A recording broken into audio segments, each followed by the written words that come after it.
You are listening to the Light Overtime podcast with David Sargent and Korey Bartos. What's up, bud? Hey guys. What's going on? Oh man, so much. What are you drinking today? I have this awesome El Salvador coffee. It's a natural process, but it's an anaerobic. So my best assumption is that the whole cherries are left in a sealed fermentation tank instead of out to dry like a normal natural process. Got this grape like sparkling lemon thing going on. It's popping off today. It's pretty amazing. That's awesome. I ran to Factory Coffee this morning because I still don't have coffee stuff at the house. But I roll over there. I get a espresso shot while I wait for my triple latte to be made. And I got to tell you what, when their best of the baristas are in there, it slams every time. Their Wild Child espresso blend is just so good. It's now my standard for like what an espresso shot should taste like. And I was experimenting last night. By the way, the five shots of espresso at 8 p.m. Served me real well. Yeah. I did. I can't remember what that was. It was a Flores. You said that was an Indonesian Yeah. coffee?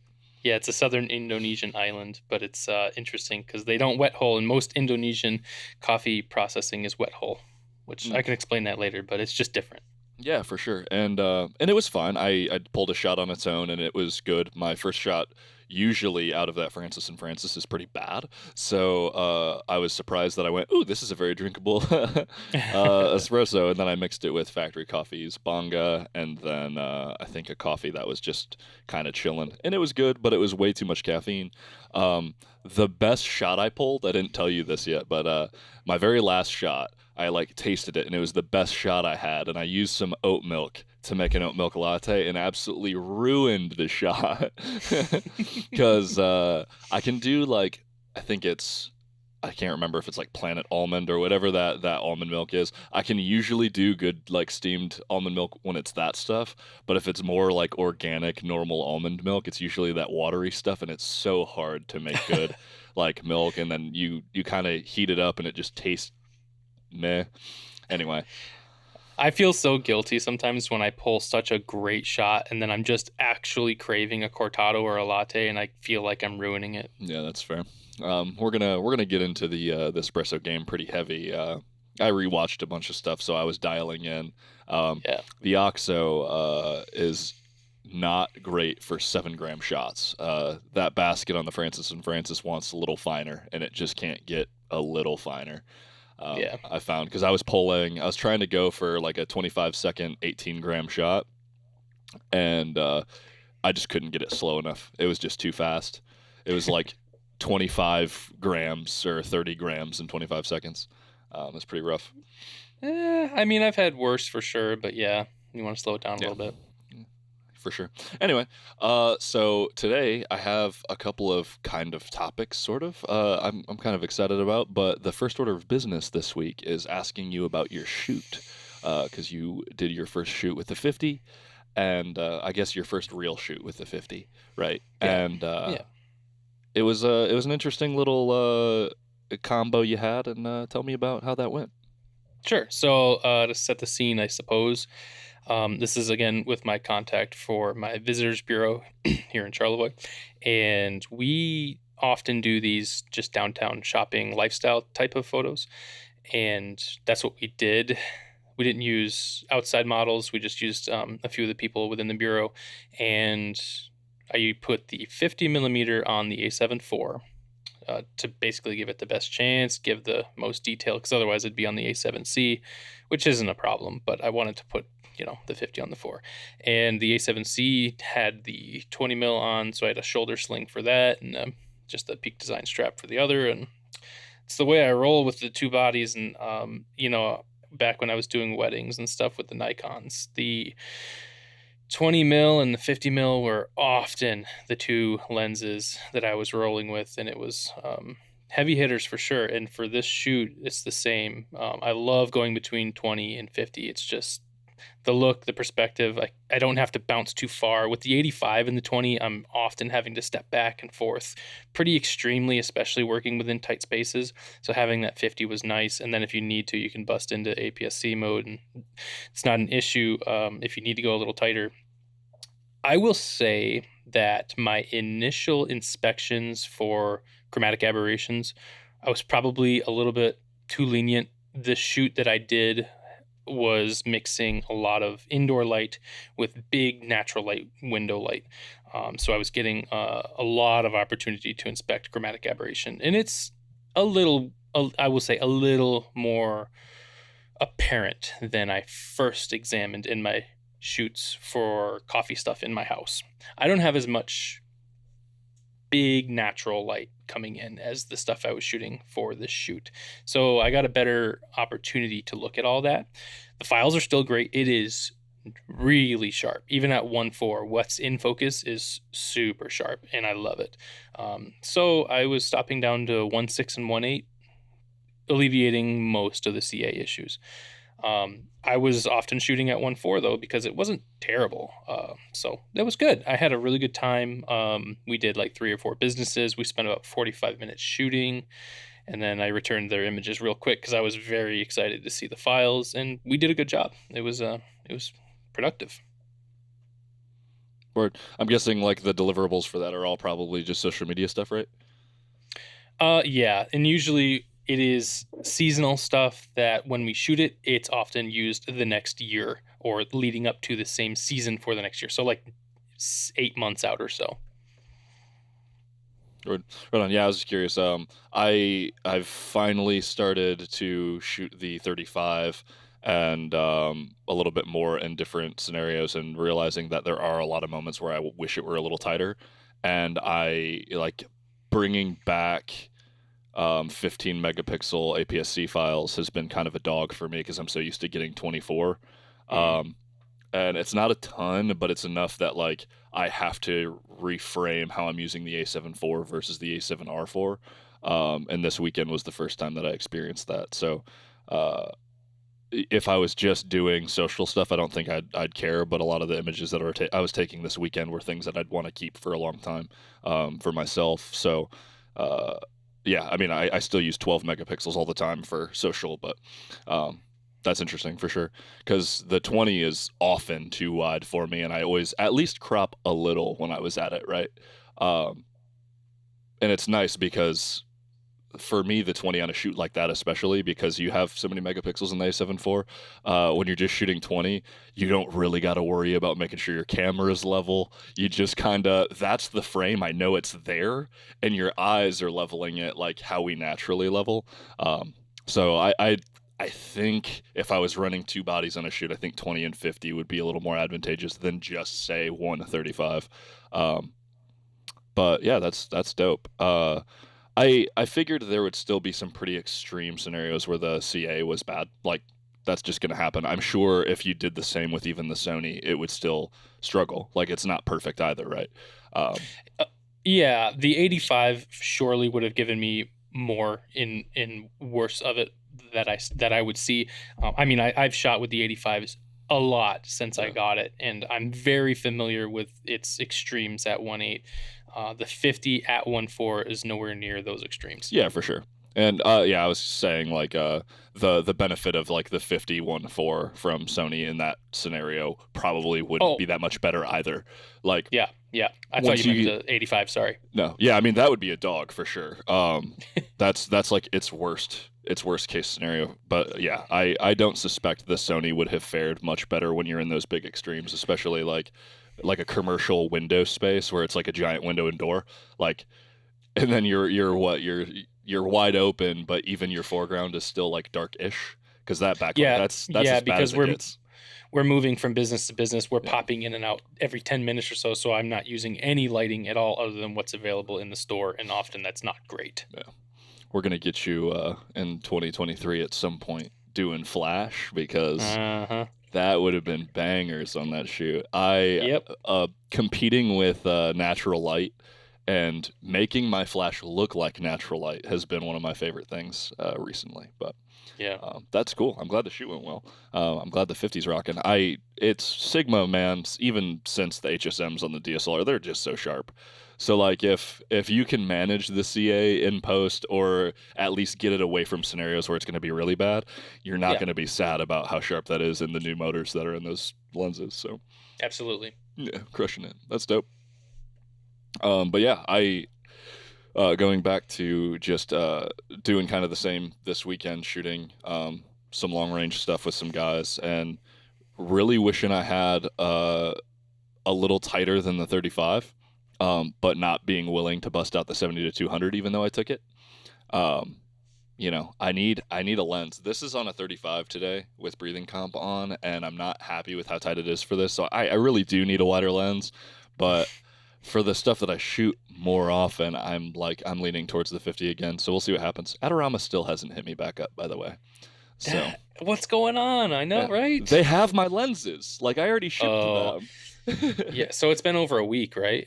Yeah, I messaged Frank on Friday, so Yeah. it had been 9.5 days. Yeah. And Okay. I just messaged him and was like, hey, was just looking to see if there's an update. Like, Yeah. I had to nothing. do the same if I recall. Yeah, that's all right. I'm sure they're just trying to like sort something out or whatever. It doesn't matter. But the amount that I get back will dictate if I go for a wide or the 51.4. I'm kind of leaning towards the 51.4 because I might just find a cheaper wide for like this and for vlogging. Like I could even do like the 24-25 or something and have a wide enough lens that I can be relatively happy doing wide angle stuff when I need it. Um, but yeah, Yeah. I really wish I basically had a 50 the entire weekend rather than the 35. Well, So you said you were doing long range stuff, but you didn't feel compelled enough to take out the 70 to 200? sorry, I was shooting long range rifles. Ah, yeah. Yeah, Okay. I won't go too deep into this, but I made my first group of hits at 1,000 yards this weekend, and Whoa. it was one of the coolest things I've ever done. Like when you pull a trigger and then 3 seconds later you hear a ping. It's so Wow. gnarly. That's uh, that's definitely long range. yeah, it was sweet. There's a range like an hour and a half south of here, and you know, I got some learning to do because those boys know what's up. I definitely couldn't have made it happen if I didn't have a tuned gun and dope data and stuff like that. But anyway, I digress. It was sweet. I was basically just kind of like trying to, and this will segue into the next section of this episode, but um, I'm trying to get myself into positions where I need to learn how to better tell a story, kind of documentary style. Um, and I don't like doing it at work all the time because sometimes at work I just need to get some bangers to put up on Instagram, right? I just need to get some marketing stuff out. So when I get to toying around at work, I end up wasting more time kind of experimenting and shooting where like I also have things I need to do for my job, and I end up getting a little guilty for kind of like fooling around and having fun with photography, which like is a huge part of my job, but it's not like my job. I'm not a photographer. I'm a marketing director and media director. So I got a lot of hats that I got to wear. But yeah, that's also why I look sunburned. It's 50-50 sunburned and windburned. It was so beautiful yesterday. It was like 34 degrees, but if you were prone, you couldn't tell because there was no wind on you. And it was just sunny and beautiful. Anyway, great conditions. So this week I have kind of a question for you, a question for any of our listeners, and I kind of want to frame this in a couple of different ways. But generally, I want to figure out, are content consumers that interested in photography? Like, are people actually looking at photography as art? The general public. I know all of my photographer friends are. I know some of my artist friends are. But like, is the normal people looking at social media, do they care at all about photography? Because images look amazing everywhere now. People are getting pretty spectacular things. I know people that aren't photographers at all who outpace some people I know making money using their phone. Like where they just like do casual stuff on Instagram, and I'm like, you are like rocking banger after banger on like a 4-year-old iPhone. Hell yeah. Yeah, it's a tough question, and it's not that tough because the answer I think is pretty clear on the surface. There's so much good out there that's extremely saturating our social media feeds. The part that makes it tough is being being passionate about it makes it so much harder to differentiate your passion when there's so many other people out there who might not feel super passionate about photography, but they just really like doing like stuff and photographing it, and they happen to be pretty talented at the thing, but you're like super into the actual process and art of doing photography, and you feel kind of like, does anybody even care? I don't know if it gets to the core that deep, but for me it does. So I'm like, let's say I'm like at Fisherman's Island, it's like 0 degrees out, my face is burning because it's so cold, and I'm just like loving it because that's the thing I love to do. I don't know that, like, at the end of the day, that my work is going to be looked at any more with any more value than somebody else's who didn't really care about the process, and maybe they got some good shots of whatever it is. So in my mind, that's like another one of those things that tends to kind of put me down a little bit. It's like, do I bother spending so much time? I have to continuously remind myself, like, no, this is what I love to do. So I continue to try and do it. But it is hard because there's so much good stuff out there. Yeah, and I don't know that there's a right answer to this. I don't know that we can definitively say that content consumers do or don't like photos. I know how I look at images when I'm looking at an image that makes me go, "Oh wait," and it makes me pause in my feed or on my computer or whatever. Um, but I'm curious how do maybe somebody listening, if you're a hobbyist or you're not super into photography, like how do you look at photos? Like how are you consuming photography? Do you regularly, David, like search for photography to look at it and like try to either gain some insight on how you could be doing things differently or where like other people shooting similar stuff are shooting? Like, Okay, I can answer that. And I'll say I used to do it that way when I was like super into learning and growing. And I'm not going to say that I'm not that way anymore, but I'm so far into my like just do what I do now that I don't go out and search other people's photos to try and gain something, gain some knowledge that I didn't already know, which sounds bad when I say it out loud, but I used to be that way. So like way back in the day, like 10, 15 years ago, I was on different forums, and this was a little before Instagram. So you had to like search Flickr and stuff, which was awesome, so valuable at the time because Flickr has all the metadata that people would allow it to be up there. And so not only could you see what people shot with, what camera, what lens, you could see the settings, which was super important. And if you're lucky, you could leave a comment and hope that that person could come back to you and say something. So Flickr used to be extremely valuable for photographers.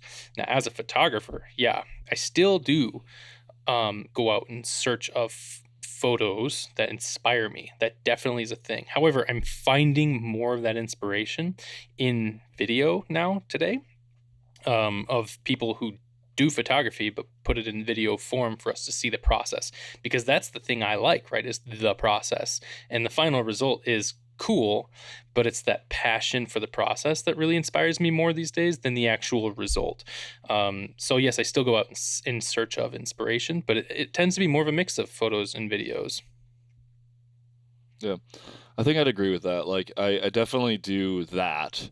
And man, I wish when, Flickr was at its peak that it kind of stayed there a little longer. I still, if I'm looking for like an older lens, I don't do it anymore because I've kind of used a lot of the lenses. But when I was still kind of just getting into the Sony system and stuff, you can just Google like A7 III 24 G Master Flickr.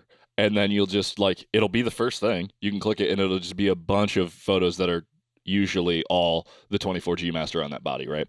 So it was a really cool resource that way. I don't think I ever used it to like look at how people were shooting and like look at the settings like that, but I guess I probably passively did that because I definitely was looking at the metadata. Um, I still often follow people on Instagram when I see something that really kind of wows me so I can go back and then just like actually look through their feed. I'm a very active photography like viewer. Um I love YouTube. I love a lot of the YouTube photographers. A lot of what I watch is just photographers doing photography, but I really do take a lot from, you know, finding an image like through my Explore, which is usually littered with garbage, and then seeing an actually interesting photo and going, oh, I'm going to deep dive on this person's work. And then even if it's like wildlife, how can I frame like the tones that they're getting and like the way they're editing this to work for the stuff that I do at work with firearms, or like what I do with just like, domestic dog images and stuff like that. Um, but it's so based on bettering my understanding of how I can be editing and shooting better that I truly don't know how somebody who just doesn't do photography looks at photos. Like, because I also will go, oh, that's a sick banger, and then just like it and move on. And I feel like that's probably how it's happening. I would agree, especially because such great photography is often mingled in with advertising now so Yeah. heavily. Advertising is just everywhere, whether it's stealthy or not, in your face, or just totally masking just business, right?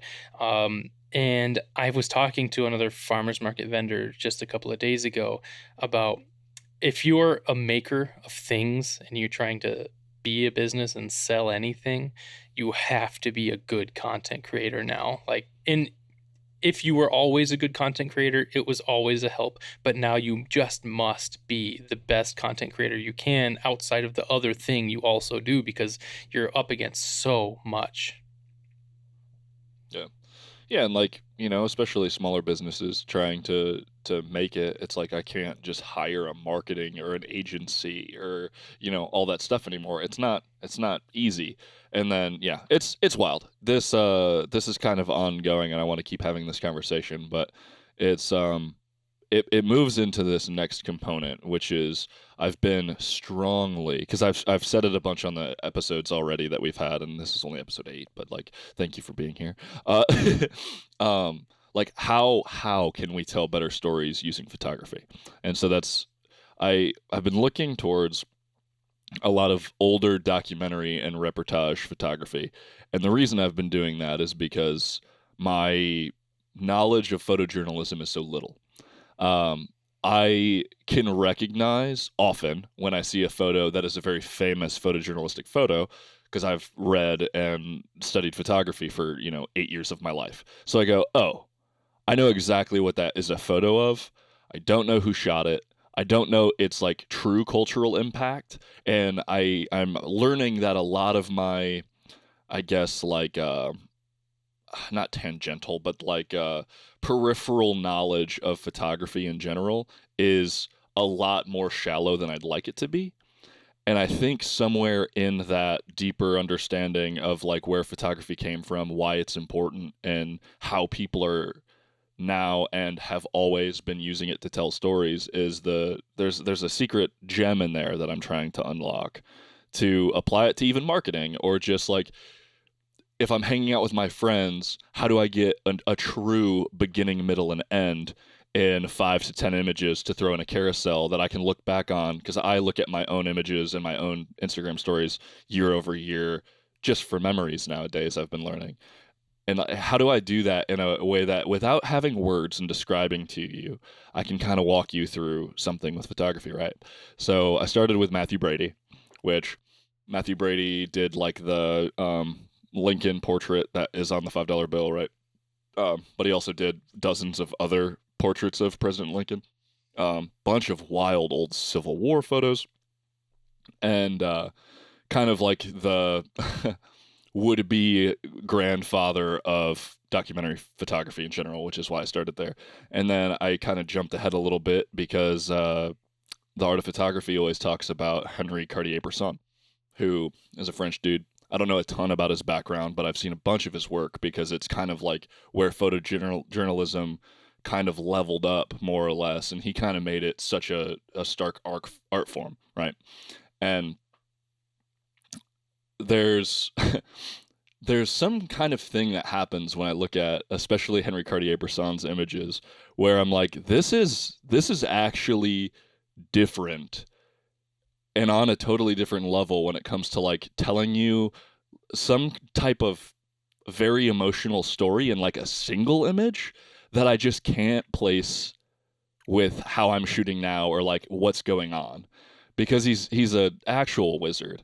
Um, And so like reportage, which more or less without like knowing exactly what a definition of it is like just like an intensely like emotional driven like documentary image, right? It's not doctored up like crazy or anything like that. It's generally a lot of good reportage photographers have done film historically because they're not doing a whole lot of digital alterations and stuff. You can't really do documentary with alterations, right? Um, so it's been a bit of a journey, and I'm the multifaceted part of this is that if bangers are just bangers now because bangers are a commodity, and I'll always call like really awesome single images or little stories or like really poppy flashy modern digital photography bangers are just such a commodity, then like somewhere in the storytelling and like finding the actual how am I going to tell stories that are happening in real life in a way that my photography is actually set apart from just the onslaught of content that comes out, right? And it's been truly an interesting journey for the last probably I'd say like 8 or 9 days. Dude, as a landscape photographer, I have to. I understand that wholly. It's like there's so many people out there taking landscape photos. How do I differentiate? And I've always brought it back to, for the longest time, intention, but it has to go so much deeper than that. You have to be highly intentioned with your work, not just like, I'm going to go out and take some pictures today. No, like, I'm going to get this lens on this camera to get into this position at this time of day with this hopeful weather for these conditions to line up so that hopefully I can see this scene the way it is in my head. And when it comes out on the camera, I need to process it this way so that I can present this image the exact way that I intend for people to see it. That kind of intention, it goes far when you execute it the way you intend. And beyond intention is a deep understanding of the tools, conditions, locations, the people involved. When you have all of these things lined up, when the stars align, that's when that kind of unlocking starts to happen, right? And the storytelling can be secondary if all those things line up. The image will tell the story. Often I'm kind of like leaning on my ability to storytell verbally, but when those conditions finally hit, I don't need to. Yeah, and that's the thing, right? Like I don't necessarily always want to be like holding someone's hand to understand like what's going on in a set of images and things like that. It's super interesting. Again, this isn't anything kind of. I'm not trying to make like a big statement or a claim about photography as it stands right now. It's just I'm beginning to reframe because I'm as a video first person too, because I started photography through video first. I just think that there's an aspect of it that I don't want to go away, and I'd like to see the photography community, as it were, fill this void that I think even the trendy film photographers, even the Instagram banger people, and all that, none of them are like filling this void where like there's a lot of people taking photos and there's a lot of people saying nothing. Portraits of beautiful women are great. I really like high quality portraits, and I'll probably look at your really awesome photos of beautiful women. Like that's just who I am, and like awesome. And it gets a lot of great views on YouTube, and you're trying to use that to talk about gear, and then that's okay. Now that's your space. You're this photography person that wants to make a living doing this because they're not making their money in a different way. Um, then you're this film photographer who's basically these days doing the same thing. They're like, I'm using this niche as a way to storytell just getting out and taking photos. And there's a bunch of film photographers that uh, they're solid photos. I'm not going to say like they're not shooting good images, but like they're not telling any stories. They're just like, this is what like Kodachrome looks like. This is what expired this film stock looks like, and they're just like going to not even that interesting places, but like the typical spots, like either landscapey places or urban cities or abandoned urban areas, and then just like slamming some bangers. And sometimes there's some beautiful images. Like I'm not going to say that there aren't. Um, if you can do architectural film work that has like really awesome high contrast lighting and stuff, there is something there for me that I go, that's really interesting and not easy to do. Good eye. But Otherwise, there's just this lack of I'm using this camera and my even travel to tell a story. Travel photography is awful. It is like 99% just like I'm in this beautiful place and check it out. And guess what? Guilty. It's hard to be, getting assaulted constantly with new stimulus and tell a good story. That's why travel vlogs and stuff are awful. Um, they're just not compelling stories because it's really difficult to do as a human being. And Yeah, I follow a lot of travel photographers and vloggers, and that's like one of the things that I can't do it or I haven't prioritized that. So I kind of aspire to it someday, maybe, or it inspires me in some way. But I have to imagine, as someone who travels often but spends no time in one place very much, they're just scratching at surface level right, content, right? They're not getting a deep understanding of the culture, the people, and the things that mean the most to those people, right, right? So that's the kind of stuff that I would like to see in a travel vlogger and photographer, like spend a year somewhere and then a year somewhere else, and by the end of that year you would hope that portfolio can shine towards that last part of the right. year, understanding the things you've learned. Well, and so this generally kind of leads me into the next part, but that's just not possible for most humans, right? Yeah. Like unless you're even I was going to say unless you're like some kind of YouTuber or something, even those guys who is it Jason Vong has been in Japan for like a hot ass minute and he's like full remote now only doing travel stuff. And I like Jason Vong's content because I'm a Sony shooter and you know he's using this stuff all the time and it's usually pretty informational and it's usually not super technical. He's like this is how this stuff looks and this is how we're shooting it and this is why we like it and I'm like perfect. Thank you for showing me this and like travel stuff. Awesome. But it's just like we're in Mario World and like taking photos of stuff and it's like that's travel content. It's like I don't necessarily care like okay, you took that really sick like street photography image of that like fisherman like doing something. You should go talk to that fisherman and do like a photo set, not just like snap a random street photography image. There's a lot of conversations about how like street photography is killing photography because it's not real street photography anymore and that kind of blends in with travel and stuff, but that's not what's important here. My next move was I have this deep fascination with Daniel Milner. Do you know Daniel Milner? He's on YouTube and he's on Shifter Media. He works for Blurb, and he has unapologetic opinions on most things. But one thing that he did actually was he was a photojournalist, like doing real photojournalism work. He does real like photography projects that take a long time. He talks about this process all the time. Like if you're going to work on a project, you don't just like grab like 6 rolls of film or like your digital camera, go out for like 2 weeks at like, Serbia or something crazy and then like come back with a book. You don't just do that. He talks about some of the projects he's worked on that took 3 to 5 years working with somebody closely, collaborating and like traveling back and forth and getting into hairy stuff. And it's just so interesting to frame the perspective of what's going on in social media because he kind of hates social media and he's kind of a boomer while not being a boomer. He's like in his early 50s or something, and he assumes he'll break all technology. He hates everything about social media and like all this stuff. Yet he has his website and he does these like just talks at a camera. And I just can't help but be fascinated by somebody who worked for Kodak in the late 90s, who has met so many prolific actual photographers who have done real work in the last 20 years, which is still happening. It's just happening less and it's harder to see because nobody gives a shit.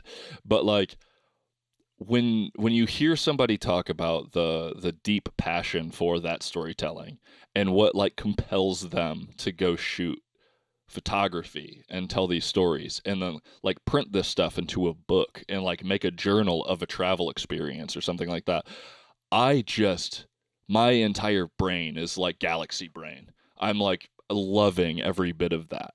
And I want that. I want to look at somebody's book that they like. I need that so bad, and it's not easy. So like 6 people do it versus 12 million people are going to show you what the new Sony lens is. And that's why we do this, right? Like that's why we like to take images and tell stories, allegedly. I say that as like photographers and like people that make content nowadays in 2023. Like we allegedly like to do that.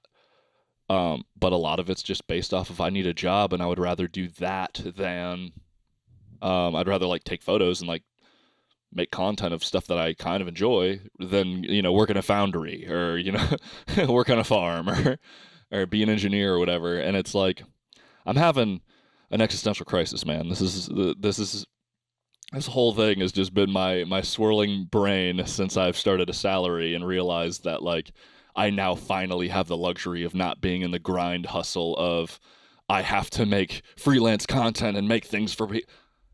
It's a mess, and I'm worried for people deeply. I want to see a separation of people who like film, not film photography, but like making movies and photographs, and people that are making content because it's important for their business or it's a better way to make money than doing like hard work and things like that. I need to find that separation. And I want to get rid of the people that I watch that make content over here because I want the thing that I enjoy to be the secondary part of this storytelling. And this is where culturally I want to see content. It's so important to me that something like this happens, and I don't think it ever will. And I think capitalism is killing humanity. But this is where I'm at, man. Yeah, Seeing my I mean, breakdown in real time. I understand. It definitely, it's over time, it has gotten worse. It used to be much easier to differentiate snapshots versus well-intentioned photographers, right? And you're right. Like finding someone who's written a book and has this massive portfolio with clear understanding of the subject matter, that's good stuff. That's stuff that like, warms the heart. It's harder to find these days because yes, back to the core of the topic, there's just so much high quality, clean looking content out there that is either for business or not, and it's getting harder and harder to differentiate where the passion is and where just the content maker is. Yeah. And I want to be clear, like I understand that people are doing this and like my scope is so little that like I just need to like go buy these people's books and stuff and I need to actually find this stuff physically. But I want to see that culturally in the social media part of things is what I'm talking about specifically. Because like, yes, I really need to get out, but I also can't go buy 50 books a week and like just like pile a library of beautiful books as well. There's like a middle ground, which is where you could have, this compelling film about this photography project rather than I traveled to Uruguay and like check out these bangers. I don't know if anybody's ever actually went to Uruguay and did that. I've never seen travel content to Uruguay, so I don't know why that was the move, but I'm sure it's out there. If you've traveled to Uruguay, please leave a comment.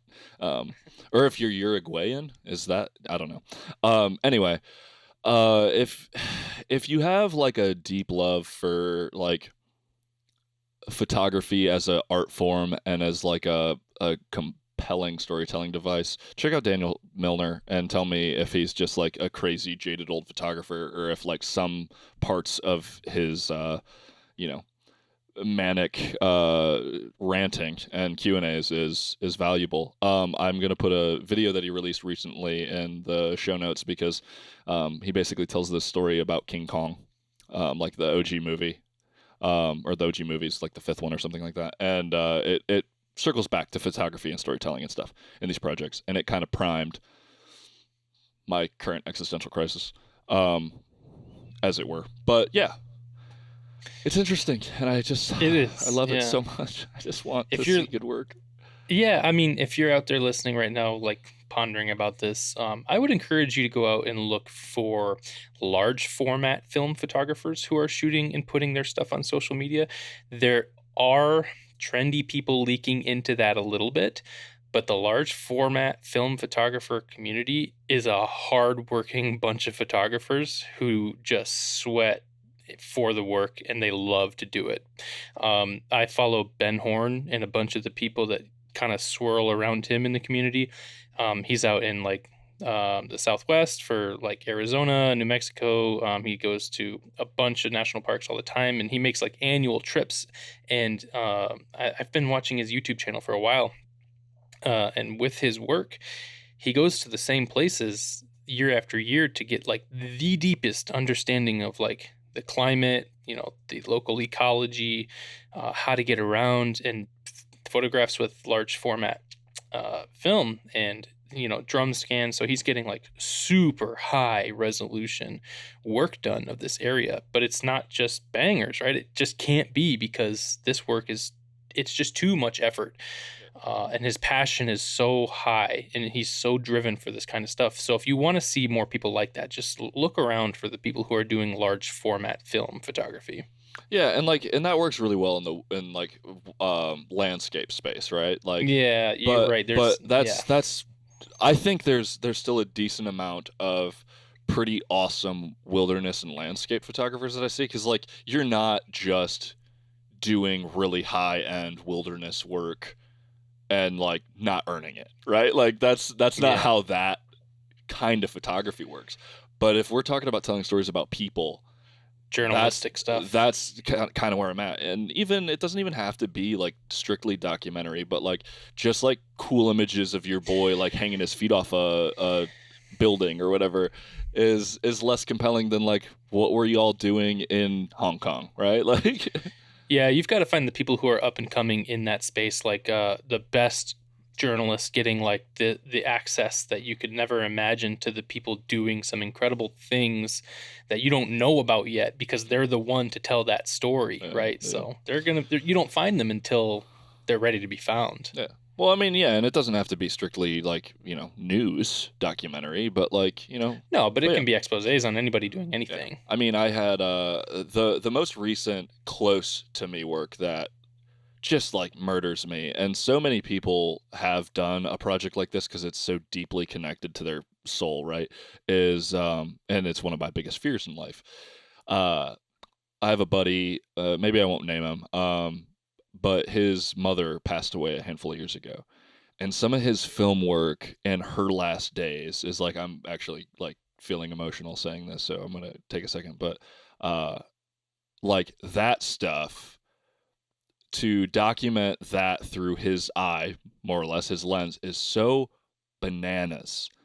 And it's so much better than just like I want to see that. I saw somebody recently do the opposite, right? They had a child and they did a really good job at showing, like, not showing the child like up close, because their thing is that they don't really want to have their kid grow up on social media, but they did such a wonderful like whole story about the mother, right? So like just before like going into labor, after the like days after that, and if I can find that link, I'll put it in here. It's just something that I read, but I was like, I don't care about that. I'm not in a position in my life where like I'm ready to have kids or like I'm interested in children, and I'm certainly not like a newborn photographer. But I clicked it, and then it kept me the whole way through. And it's like, tell me an actual thing. I don't want, like, I just don't want to keep reading nonsense on the internet every day. And, but yeah, I mean, for sure. Um, there are definitely still places that are doing that. However, it always comes down to money. If this story isn't going to, like, we might use an image in this like news place. There could have been such a brilliant story that happened, but it doesn't matter because like we just need to clickbait the hell out of this like actual news. There's no good news outlets. If anybody says anything about any mainstream news, they're wrong. It is literally paid clicks. That is all it is. And it's not conspiracy stuff. Like the news is like, I don't even think it's classified as like proper news anymore. I don't think it's allowed to be. Um, it's some form of like modern infotainment, right? And it's like it's kind of telling you what's going on, but it's not like really telling you what's going on, and that just sucks. Um, so yeah, I mean it's based around like news not being real news, like money needing to be possible for people to be able to go tell beautiful stories. If this awesome story is awesome, but I need to go feed myself, I'm not going to spend the time to tell the story. Oh, what are we doing? I know. It just goes back to, I mean, for me, it's finding who's so highly intentioned with their work Yeah. that makes me go, oh, this person's worth following. When you can tell whether they write it out or whether it's through the obvious storytelling through the images, this person went out there with passion and drive and intention. Yeah. I follow those people. Yeah, I mean, so if you're listening, this is just a plea for you to tell me who's also doing this so I can check out some new photographers and stuff like that. So like share like your, who makes your entire world explode every time you look at their work, and like who are you looking at every week, and who do you strive to shoot aside. That's kind of how I frame myself for like my heroes in photography, is like I don't want to shoot like somebody. I want to be held to as high of a, like standard and esteem as like my favorite photographers. Like if I can get to the point where like I could stand next to them on like a panel and be treated as an equal, that would be like the greatest thing that I could ever achieve in my life, right? If, somebody says my name next to so and so's name, it's like, you know what? I did a thing. I made some real photography. And that's, what I hope to do one day. Yeah. Often I discourage, especially if you're starting out, trying to compare yourself to others, but in the inverse or the other way, on the very end of that kind of like road is what you're talking about. I definitely understand, is like when you have such a deep respect for some of the other people doing this type of work. Yeah, you want to be up there with them. You want to know that people kind of see you in that same way. Yeah, for sure. Anyway, I'm gonna let that kind of information dense topic go for now. I'd love to hear what any of you think about it. It's just a lot, and I didn't think that was gonna send me into a full on like crisis, but we're here, so That's all right. We're there now. We're gonna move on to rumors and news, because I need to get heated about something in a totally different direction. So hell yeah, let's shift some gears. right on. So I think it was either today or last night or whatever.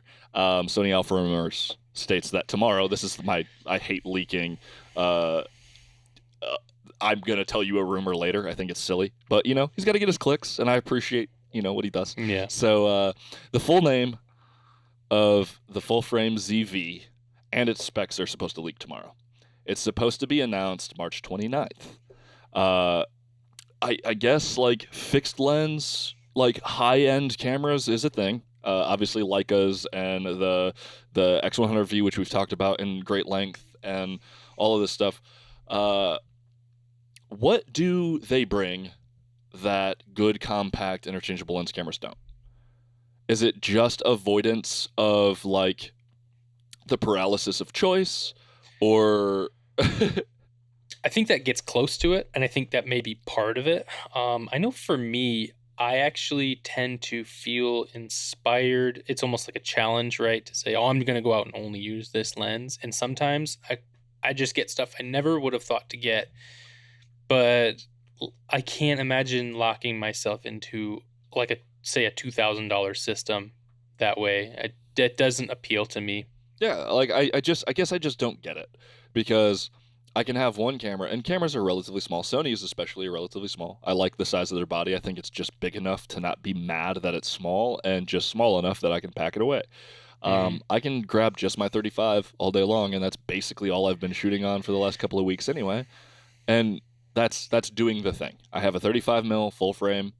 It is what it is. I couldn't even sell my A7 IV used and afford something like an X100V or something right now. Like the demand for these cameras is crazy. So this full frame ZV, I'm really interested in seeing how it injects itself into that market. And then at the same time, just yesterday or the day before or something, in the last like weekend, GX Ace, if you're not familiar with his work on YouTube, he's fantastic on a different level. Hmm. Casey, he lives here in Michigan. Shout out. You put me onto him a while ago, yeah. And it's just different. It's built different. It is content for a different type of person, but I'm super here for it. And Hmm. he made a video on the RX1, which is like 10 years old or something, and it's an old fixed lens full frame Sony camera. And it's got like a 90-degree like articulating viewfinder thing, EVF, which is like I actually dig that. I like he mentions it's kind of like having a waist level finder, stuff like that. I'm a big fan of that. Oh, that's sick. I didn't know that. Yeah, Wow. and it's a stellar camera, and some of his shots are really cool. He has very moody, heavily edited images, um, doing this like dystopian cyberpunk thing, kind of, and in the most tasteful way. Like, there's never Yeah. gonna be another GX Ace because you will only copy him if you try, because he's just doing it at such a high level. Anyway, dude builds like custom lightsaber hilts and shit. It's super cool. But anyway, I digress. You know, it's here. It is a thing. The stupid fixed lens like $2,500 camera, and I'm struggling to see the value when cameras are so versatile. And it's basically my anger is that like we should be getting another interchangeable lens full frame camera, and instead we're getting this CV. What are your Yeah, thoughts? yeah. It's for a certain person, right? It's for, I don't know. It can't even be for the person who wants a cheap Leica, because that just doesn't exist. I guess this would exist, but no one's gonna. I don't think people are. Are you gonna? No one's buying this. I don't know No that one's. people are gonna I buy don't it, know, but man. it doesn't have the sex appeal and like the legacy and the pedigree of a Leica. So like those people aren't gonna buy it. I feel like it's got to be well under 2,000 for it to move. Well, to move, sure, but like, what was the last one? Not the RX1, but the other full frame one that they had. It was still like $3,400 like 2 years ago, and it was like Huh. out for 5 years or whatever. Sony has this camera out here, but like they never lessened the cost of it. I think the RX1, it has basically the Sonar design Carl Zeiss 35 mil, but I think it's f2 instead of f2.8 if I remember correctly. Hmm. But like we know that the fixed lens 2.8 version of the 35 isn't that good. Zeiss is Zeiss, and like they make great lenses, but is the Sonar f2 that much better than the f2.8? Because like I wouldn't want a $2,000 camera stuck with the 2.8, right? Like if the quality's there. Yeah. Right. Yeah, I mean, that lens does exactly what it does fine. But if it's Right. stuck to my $2,000 camera, like I'm not super stoked on that because I could go buy a $1,000 camera and put a better lens on it, and it would literally take better photos. It Um, does feel like they're trying to curate a type of audience that would want to buy this who are similar to Leica shooters, right? yeah, yeah, Um, I just don't think they're gonna carve that out. yeah. And so I have a friend in one of the discords that I'm in who just picked up the ZV-1F, which is their like 20 mil equivalent, like fixed 20 mil ZV camera. And it's a smaller sensor and stuff. Like, he loves it. He thinks it's great, but we're talking way under $1,000, Right. which is where that should live. Full Right. frame, cool, but is it like a $1,500 upcharge to throw probably okay glass, unless it's like G Master or G level glass on a fixed lens camera, and it's like truly solid, and it's truly small, and it truly has battery life where I can take more than 200 images before the battery dies.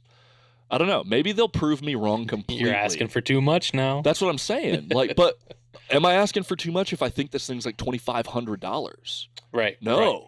because like I'm gonna buy an A7 IV and put the smallest lens that you can make on. I'd put a 40 f2.5 on it and Hmm. and not hate myself because at Right. the end of the day I could still throw a 70 to 200 on it if I had to. So like Yeah. I'm mad because I would have rather saw an A7C2 with a really nice pancake lens released. Absolutely. Like I would buy both of those things literally this weekend if that was what dropped, right? And I don't need either of those things. I don't need an A7C2, and I don't need a pancake lens for what I do.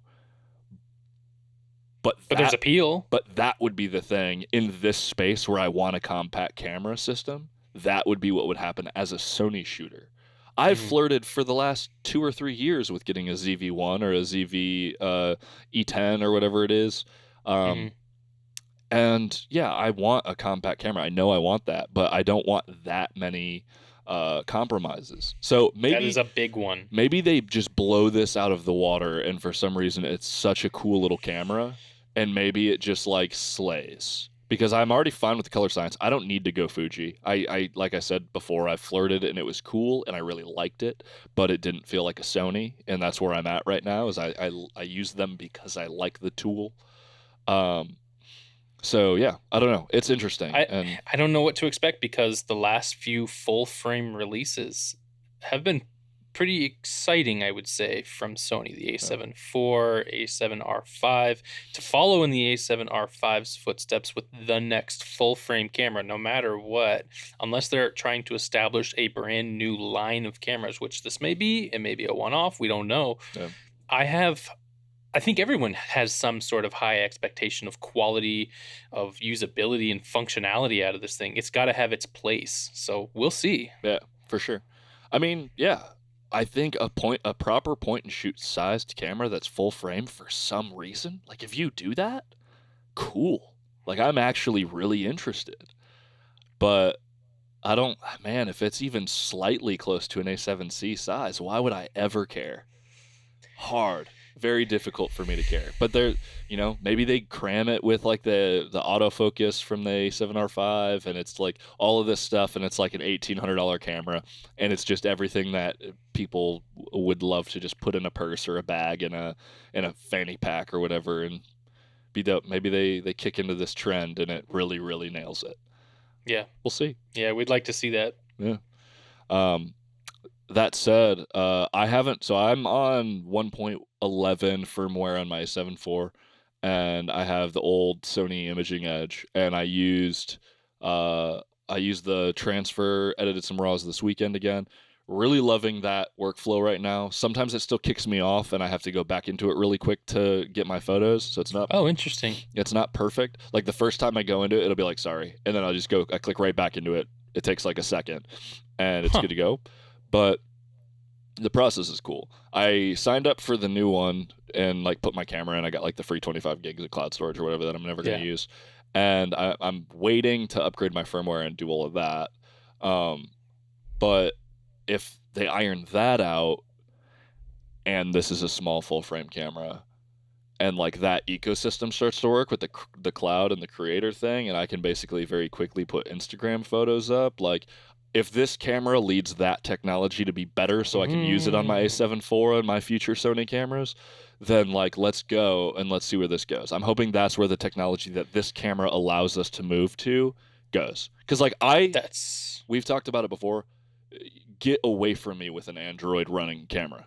I don't even want you to touch my camera. Wow. With Android. Like I don't want it.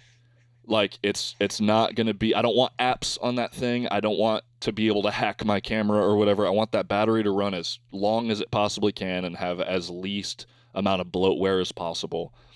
Once you introduce Android, especially with Sony, they have their phones and stuff like that. You're not going to have, this is another tirade. I'm so sorry. But,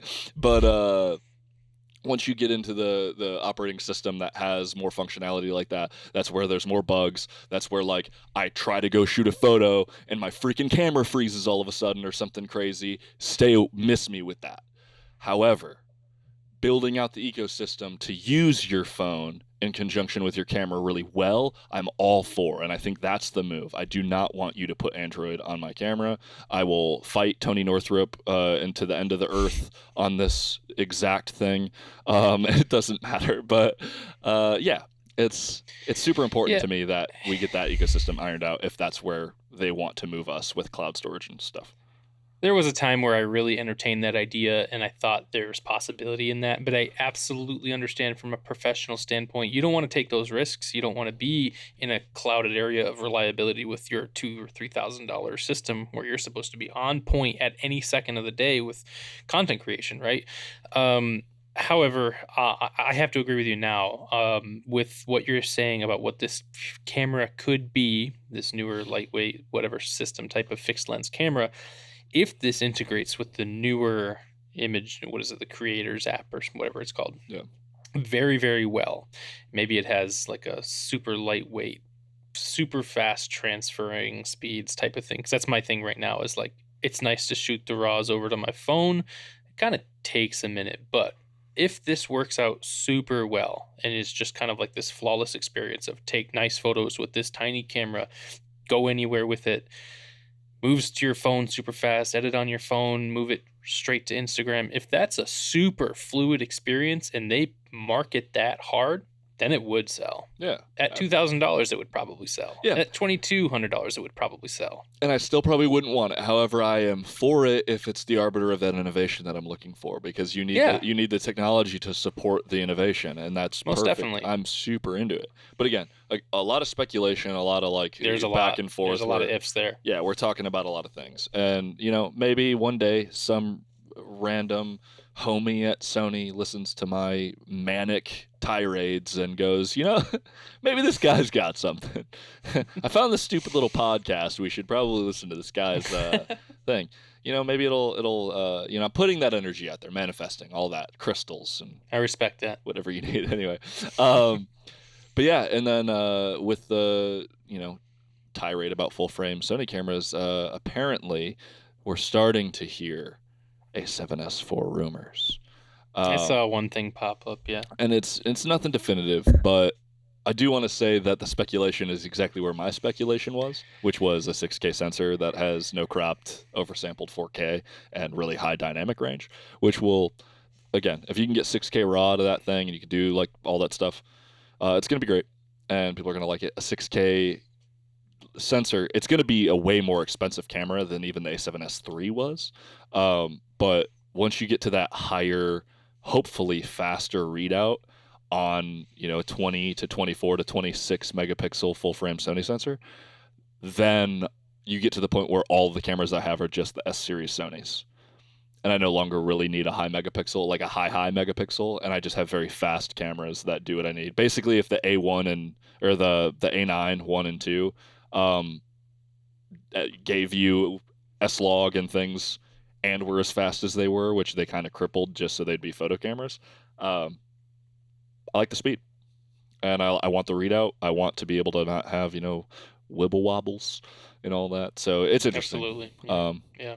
I know you're a little less you need and require a little less from the video side, because like the A7 IV is still killer. Like you shoot god tier image. Like I'm using my A7S III less even, right? So I've been, because this is the only camera with breathing compensation, I'm using my A7 IV as often as I can and relegating my A7S III to like the 70 to 200 at 120 FPS, right? Yeah. But yeah, anyway, interesting, hopeful. On just real quick on the note of like firmware updates and stuff, we did get that 2.0 update. I do have it running on my A7 IV now. I have to say I did put it on, I believe, for the commercial shoot, and the eye autofocus, that was one of the notes in the update for 2.0 saying eye autofocus should be more reliable and more consistent, and I do feel like that's the case. It was super, super sticky. I had two models and we were wandering through shops and stuff, and it was extremely sticky. Yeah, I I feel for you with the breathing compensation thing. I definitely do. Yeah, it's a mess. I hadn't read the notes of that yet. I just knew that it had a lot to do with the creators app and stuff. Yeah, and we didn't get focus stacking. That was one of the speculations, but that's good. That's not apparently there. Good to follow up on that for sure. This is that's been like the legacy of firmware updates too. Is we don't typically get features, right? It's like reliability updates and things like that. Yeah, for sure. I mean, we were kind of hopeful because this camera still has more than some of their higher end cameras, but yeah. I'm not seeing. I'm trying to see in the notes. Benefits: Creators app, Imaging Edge desktop software. I don't know.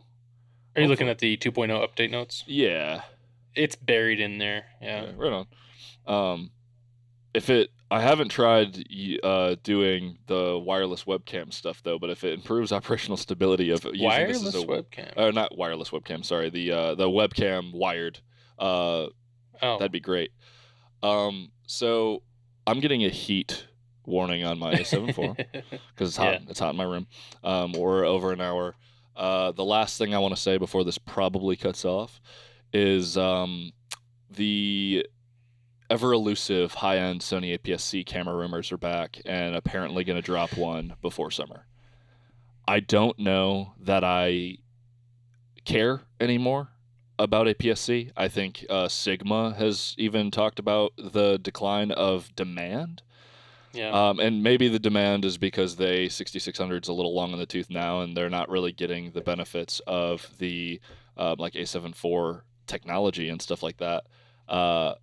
Because it just like would cripple. I understand they made the FX30, but I don't know where I stand on smaller sensors now that we get such good full frame sensors so cheap that are so good in low light and so fast. I have to agree. My last experience with crop sensor cameras was the D500, and at the time it was great, but we've come so far with what's available, especially in the smaller form factors for full frame. It would be super hard to justify. Do you think that Fuji feels like they're leaving money on the table at this point? No. No. I think they're so probably... they're like in this walled, what is it, the walled garden of like safety. They're protected, right? They just have their own thing going. I think But so. Sony's got so much invested in the full frame system. Yeah, Fuji's got a really strongly devout following, man. Yeah, they do. Like Fuji shooters, they don't even like...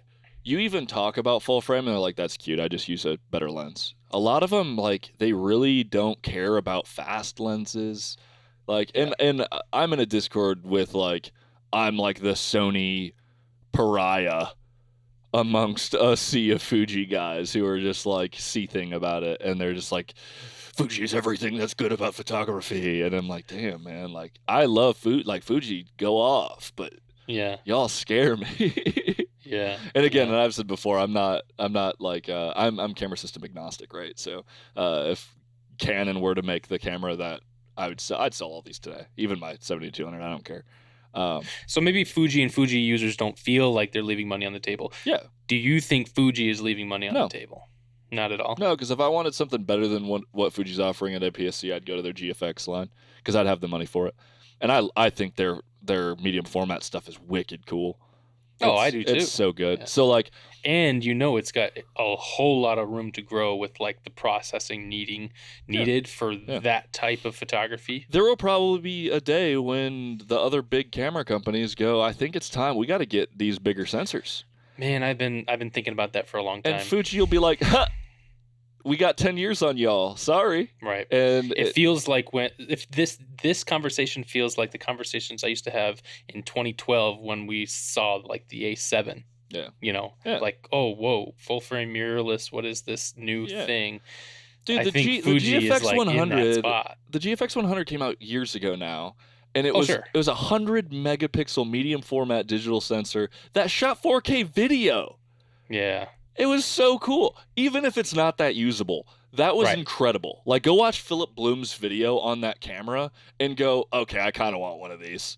Like, it's huge. It's like unapologetic. It's just this like disgusting 100 megapixel camera for like 10 grand. It's like, but it's not phase one, right? It's not Hasselblad. You don't have to like sell your house to be in the system. Yeah. And there was I'm seeing a lot of the people that used it for a good chunk of years get rid of it now. They have now the GFX 100S or whatever, which is awesome. Yeah, sure.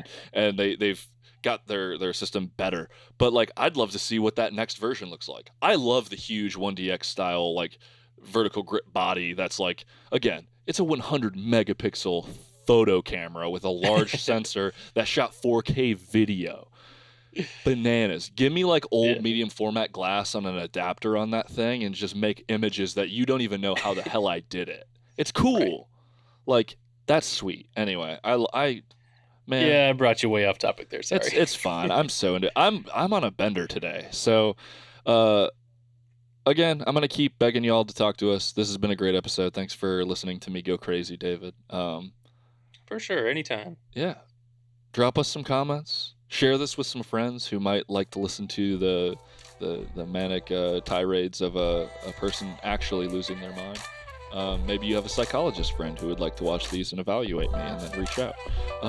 I'm open to anything at this point. So Yeah, if you're listening on Spotify, it's super easy to leave a review too. Would love to see that. yeah, we love you. We'll talk to you next time. Thank you guys.